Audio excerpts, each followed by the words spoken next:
నమస్తే, నేను Yogita. Welcome to సత్యాగ్రహి. మీకు పుష్ప సినిమా డైలాగ్ తెలుసు కదా? పుష్ప అంటే ఫైర్ అనుకుంటివా? Wild fire. మరి ఇదే డైలాగ్ మన తెలంగాణ పొలిటీషియన్ చెప్తే ఎలా ఉంటుందో తెలుసా? రాజకీయం అంటే సేవ అనుకుంటివా? చేతికి చిక్కినంత లాగేయడం. ఇలా చెప్తారేమో.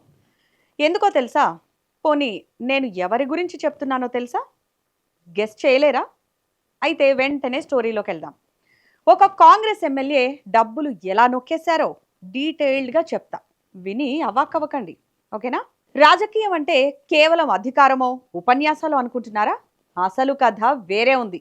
మన హైదరాబాద్లోనే జరిగిన ఒక మైండ్ బ్లాకింగ్ ఇన్సిడెంట్ గురించి చెప్తా, వినండి. ఒక ఆయన ఉన్నారు. హైదరాబాద్లోనే కాస్త పేరున్న వ్యాపారి. పేరు చివర గుప్తా అని ఉంటుంది. ఈయనకి బిజినెస్ బాగానే నడుస్తోందిలే కానీ మనోడికి ఒక పెద్ద కోరిక ఉండిపోయిందండి. ఏంటో తెలుసా? సేవ చేయాలనే తపననో లేక సమాజంలో సొంత వ్యాపార వర్గాల్లో ఆ గుర్తింపు, ఆ గౌరవం వేరే లెవెల్లో రావాలనో ఆశపడ్డారు. పోనీ ఊరికే సేవ చేస్తే అంత సీన్ రాదనుకున్నాడేమో. ప్లాన్ మార్చారు. తెలంగాణలోనే అత్యంత పవిత్రమైన ప్రసిద్ధమైన యాదగిరిగుట్ట లక్ష్మీ నరసింహస్వామి ఆలయ పాలక మండలి తెలుసుగా? ఆ బోర్డులో ఎలాగైనా ఒక మెంబర్ పోస్ట్ కొట్టేయాలని గట్టిగా డిసైడ్ అయ్యారు. అక్కడ మెంబర్ అయితే భక్తుల దృష్టిలో దేవుడి సేవకుడిగా గుర్తింపు వస్తుంది. అటు బిజినెస్ వర్గాల్లోనూ హోదా పెరుగుతుంది. పొలిటికల్ సర్కిల్స్లో ప్రోటోకాల్ దక్కుతుంది. అబ్బో, ఆలోచనే బాగానే ఉందనుకో. కానీ ఆ పదవి దక్కించుకోవడానికి మనోడు వెళ్ళిన దారే ఇప్పుడు హైదరాబాద్ పొలిటికల్ వర్గాల్లో తీవ్రంగా చర్చనీయాంశమైంది. అయితే కథలో అసలు ట్విస్ట్ ఇక్కడే స్టార్ట్ అయింది. యాదగిరిగుట్ట బోర్డు పదవి ఊరికే రాదుగా. మనోడు ఎవరెవరినో పట్టుకొని తెలిసిన వ్యక్తుల ద్వారా కాంగ్రెస్లోని ఒక కీలక నేతను ఆశ్రయించారు. సార్, నాకు ఎలాగైనా యాదగిరిగుట్ట పాలక మండలిలో మెంబర్ పోస్ట్ కావాలి, మీరు మనసు పడితే అయిపోతుంది అని అడిగాడు. దానికి ఆ కీలక నేత ఏమైనా తక్కువ తిన్నాడా? సైలెంట్గా ఒక షరతు పెట్టారు. మెంబర్ పోస్ట్ ఇప్పించడం నా చేతిలోనే ఉంది, కాకపోతే మేము చెప్పే కండిషన్లకు ఒప్పుకోవాలి అని తేల్చి చెప్పేశారు. సరే అని ఆ బిజినెస్ మ్యాన్ డీల్ ఏంటి అని అడిగారు. డీల్ అంటే మనకు తెలిసింది ఒకటే కదా, అదే డబ్బులు. ఆ కీలక నేత ఓ రేటు చెప్పారు. అదేంతో తెలుసా? కరెక్ట్గా 1,00,00,000 రూపాయలు. మన గుప్తా గారు ఆలోచించారు. ఒక్కసారి ఆ పోస్ట్ వస్తే ఆ గౌరవమే వేరు. వచ్చే గుర్తింపు ముందు ఈ 1,00,00,000 రూపాయలు ఒక లెక్క అని ఫిక్స్ అయిపోయారు. వెంటనే ఆ కండిషన్కి ఓకే చెప్పేశారు. ఒక్కసారే 1,00,00,000 ఇచ్చేయకుండా 2 విడతల్లో 50 లక్షల చొప్పున మొత్తం 1,00,00,000 రూపాయల క్యాష్ను ఆ కాంగ్రెస్ నేత చేతిలో ముట్ట చెప్పారంట. 1,00,00,000 రూపాయలు చేతికి రాగానే ఆ కీలక నేత ఛాతి విరుచుకొని మరీ హామీ ఇచ్చారంట. ఇక నువ్వు నిశ్చింతగా ఉండు, నీ పేరు లిస్టులో రావడం ఖాయం అని గొప్పగా చెప్పారు. డబ్బులు ఇచ్చేశారుగా, ఇక మన వ్యాపారికి కొండంత ధీమా వచ్చేసింది. ఇంటికొచ్చి సొంత బంధువులకు సన్నిహితులకు సగర్వంగా చెప్పుకోవడం స్టార్ట్ చేశారు. ఇదిగో యాదగిరిగుట్ట బోర్డులో నాకు పదవి వచ్చేస్తోంది, ఆల్మోస్ట్ కన్ఫర్మ్ అయిపోయింది అని కలరింగ్ ఇచ్చారు. అంతటితో ఆగాడా?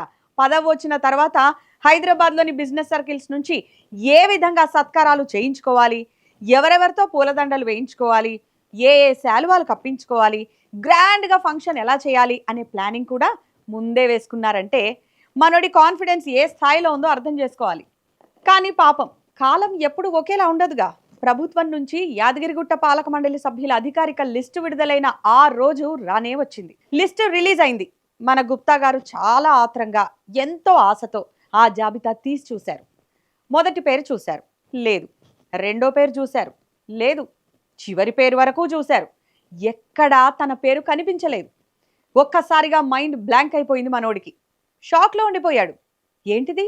1,00,00,000 రూపాయలు ఇచ్చాను కదా, హామీ ఇచ్చారుగా, నా పేరు లేదేంటి అని హడలిపోయి వెంటనే ఆ కీలక నేతకు ఫోన్ చేశారు. సీన్ కట్ చేస్తే అవతల నుంచి నో రెస్పాన్స్. ఫోన్ లిఫ్ట్ చేయట్లేదు. మనోడికి భయం పట్టుకుంది.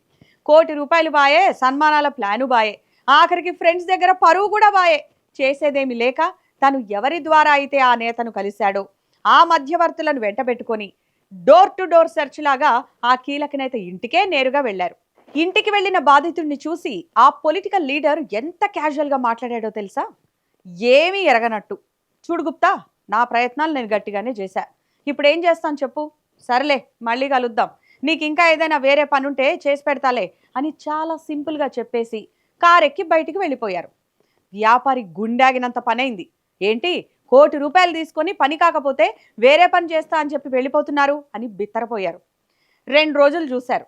ఆ తర్వాత సార్ పదవి ఎలాగూ రాలేదు, నా డబ్బులు నాకు వెనక్కి ఇచ్చేయండి అని అడుగుదామని మళ్ళీ ఫోన్ చేస్తే అస్సలు రెస్పాన్సే లేదు. మెసేజ్ పెట్టినా రిప్లై లేదు. మళ్ళీ ఇంటికి వెళితే అపాయింట్మెంట్ లేదు. అసలు కలవడమే లేదు. ఇప్పుడు ఆ బాధిత వ్యాపారి తన సన్నిహితుల దగ్గర కూర్చొని కన్నీళ్లు పెట్టుకుంటూ తన గోడు వెళ్ళబోసుకుంటున్నారంట.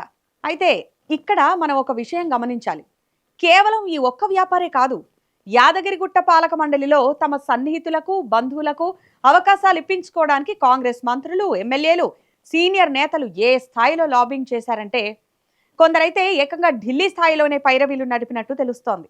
ఈ క్రమంలోనే ఆ కీలక నేత కూడా తన కోటా కింద సీఎంకు కొందరి పేర్లను సిఫారసు చేశారట. అందులోనే ఈ హైదరాబాద్ వ్యాపారి పేరు కూడా ఉందట. కానీ ఫైనల్ లిస్ట్లో ఆ పేరు లేకపోయేసరికి ఈ కోటి రూపాయల వ్యవహారం బయటపడింది.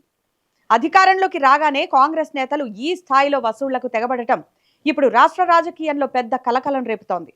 కాంగ్రెస్ అంటేనే స్కామ్లకు నిలయం అనే విమర్శలకు ఇదే బెస్ట్ ఎగ్జాంపుల్ అని కూడా కొందరు కామెంట్ చేస్తున్నారు. నామినేటెడ్ పోస్టులు, దేవుడి గుడి బోర్డు మెంబర్ పదవులను కూడా ఇలా బహిరంగంగా వేలంపాటలాగా అమ్ముకుంటున్నారనే ఆరోపణలు మంత్రులు, ఎమ్మెల్యేలపై తీవ్రంగా వస్తున్నాయి. దేవుడి సేవ పేరుతో హోదా కోసం ఆశపడి వ్యాపారి కోటి రూపాయలు పోగొట్టుకుంటే హామీ ఇచ్చి కోటి నొక్కేసిన నేత మాత్రం జల్సా చేస్తున్నారు. చూడాలి మరి ఈ కోటి రూపాయల గుట్ట భాగోతం ముందు ముందు ఇంకెన్ని మలుపులు తిరుగుతుందో.